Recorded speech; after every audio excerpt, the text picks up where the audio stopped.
Dentro dessa teoria, nós criamos novos métodos de aumentar dramaticamente o número de neurônios registrados desde que a Aurora foi utilizada. Essas são as novas técnicas, inclusive wireless, né? Então, vocês fazem um feed forward para 2013.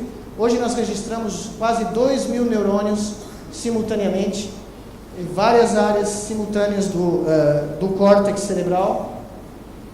E se vocês olharem para a prima da Aurora, a Cherry, o jogo ficou mais interessante hoje, porque primeiro ele é totalmente wireless. Vocês estão vendo agora 500 células jogando o mesmo jogo da Aurora 13 anos ou 10 anos depois. Só que não só ela é mais precisa, mais ágil, mais veloz, ela pode ao mesmo tempo controlar várias coisas com a mente dela.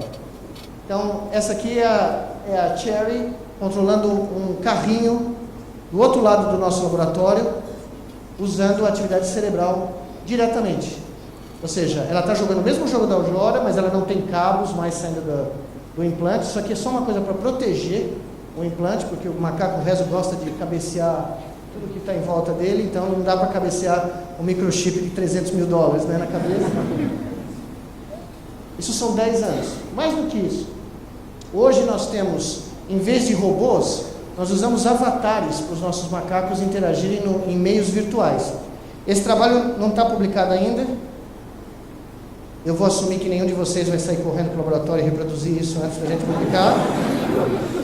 Mas o que vocês veem aqui é o primeiro macaco a controlar um corpo virtual, usando os 2 hemisférios do córtex para controlar os 2 braços simultaneamente, para colocar os braços dentro desses objetos que movem na tela. Tem um macaco numa sala de laboratório, olhando no computador, ele vê um corpo dele virtual e ele controla esse corpo só imaginando, sem mexer o próprio braço.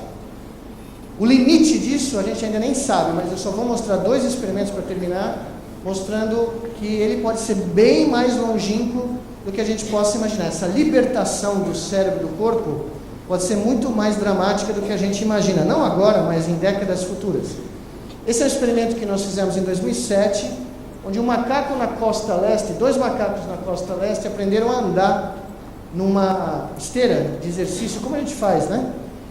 E eu conheci um roboticista no Japão, ficou um grande amigo meu desde então, o Gordon Chang, que tinha construído esse robô humanoide, que tinha tudo para ser o robô, e tem tudo para ser o robô mais completo jamais construído. Só faltava uma coisa para ele: o cérebro.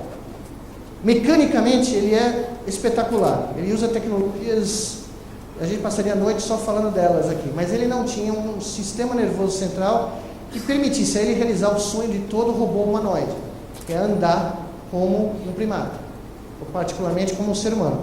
Então o que nós fizemos foi realizar o sonho desse humanoide, doando a atividade elétrica do cérebro da Idoia, essa macaca, em tempo real.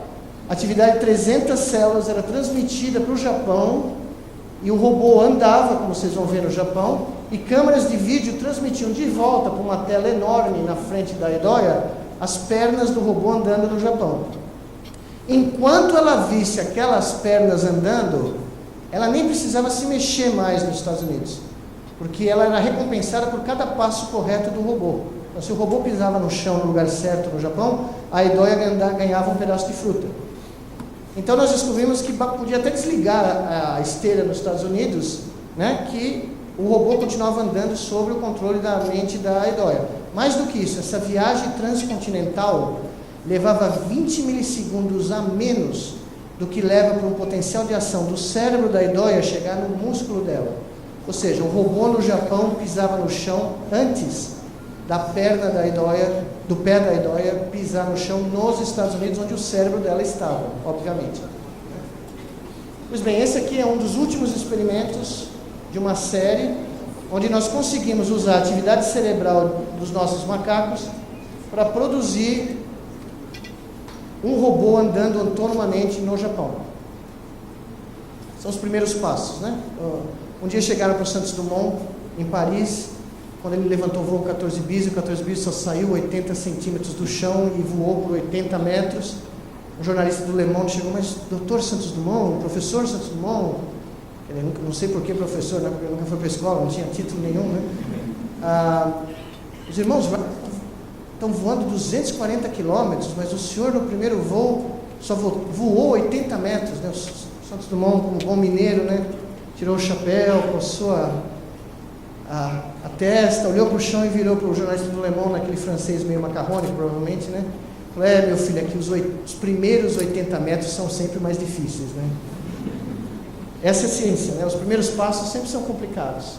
Pois bem, com esses experimentos todos, 4 anos atrás, nós chegamos à conclusão que estava pronto para a gente fazer algo mais ousado, algo um pouco mais concreto e trazer toda essa ciência que está sendo desenvolvida em vários lugares do mundo para uma demonstração mais real para a sociedade civil de que nós estamos sim chegando no momento em sonhar, começar a sonhar, em transformar tudo isso que a gente aprendeu em aplicações práticas que possam ser usadas em medicina na correção de lesões medulares. Então surgiu esse consórcio internacional que hoje é chamado Projeto Andar de Novo, ou Walk Again Project, que inclui laboratórios, já está até desatualizado esse slide, inclui laboratórios na Europa, nos Estados Unidos, no Brasil, liderados pelo Instituto de Natal, e agora eu posso avisar, eu posso contar, a nossa parceira ACD em São Paulo.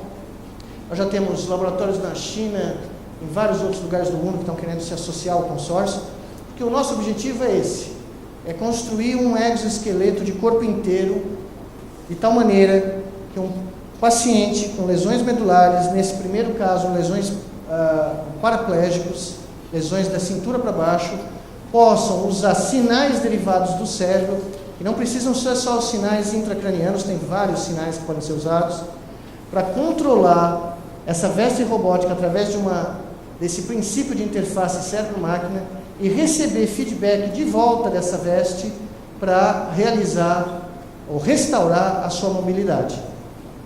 Recentemente nós começamos a usar esses exoesqueletos no nosso laboratório na Duke. Esse é um dos primeiros exemplos de um macaco que começou a usar um exoesqueleto, ainda controlado por computador, para realizar movimentos de locomoção. É só uma prova de conceito, mas que está evoluindo rapidamente.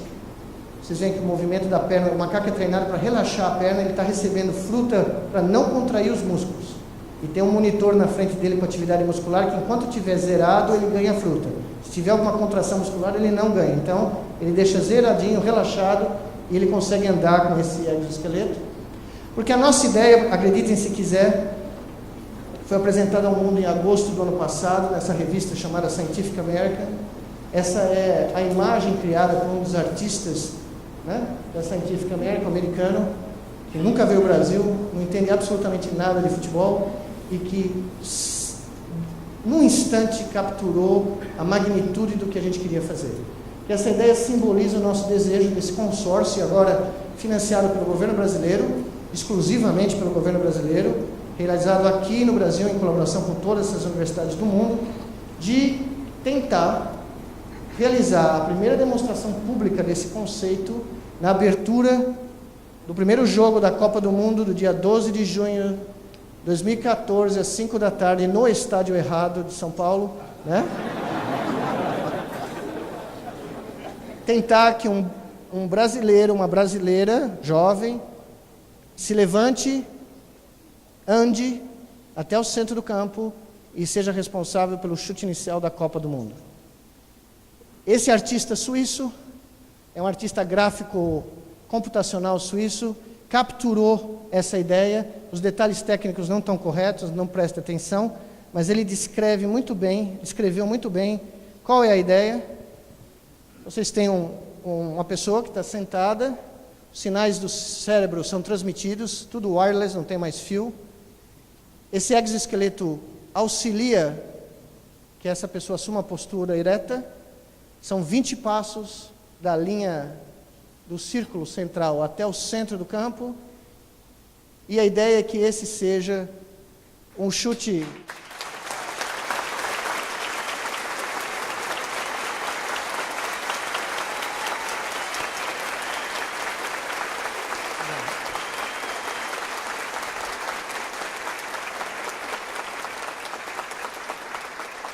a ideia é que esse seja um chute diferente, né?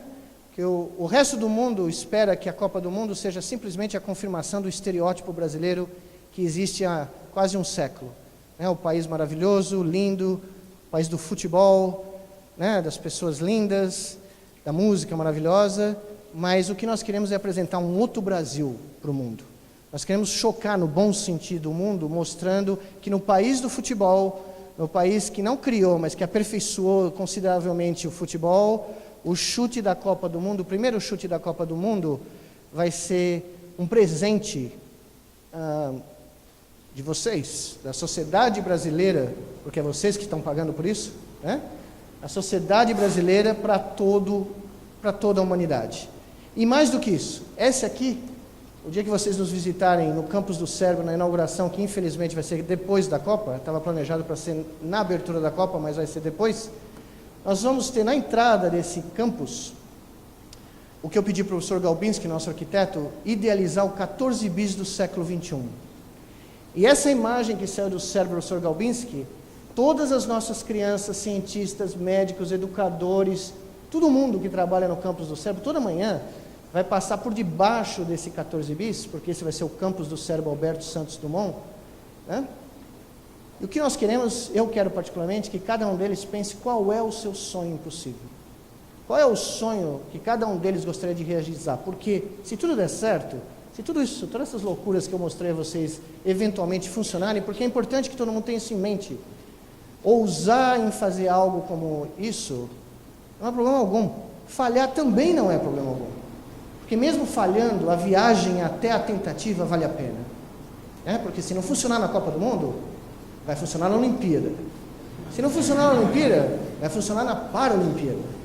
Se não funcionar nenhum desses, eu garanto para vocês, se depender de nós, um dia vai funcionar. Vale a pena. E eu quero que essas crianças se lembrem, daqui para frente, se elas assistirem a Copa do Mundo, se vocês assistirem, e se por alguma eventualidade, tudo isso que nós estamos fazendo conseguir dar certo e funcionar, é muito importante, porque a nossa missão é fazer com que essas crianças, talvez aquelas que nem nasceram ainda, possam acreditar que voos impossíveis, como o realizado por esse grande herói nacional, Alberto Santos Dumont, são possíveis. Mais do que isso, a partir de agora, a partir do nascimento desse novo país, eles vão ser possíveis aqui, sobre a luz do Cruzeiro do Sul. Muito obrigado.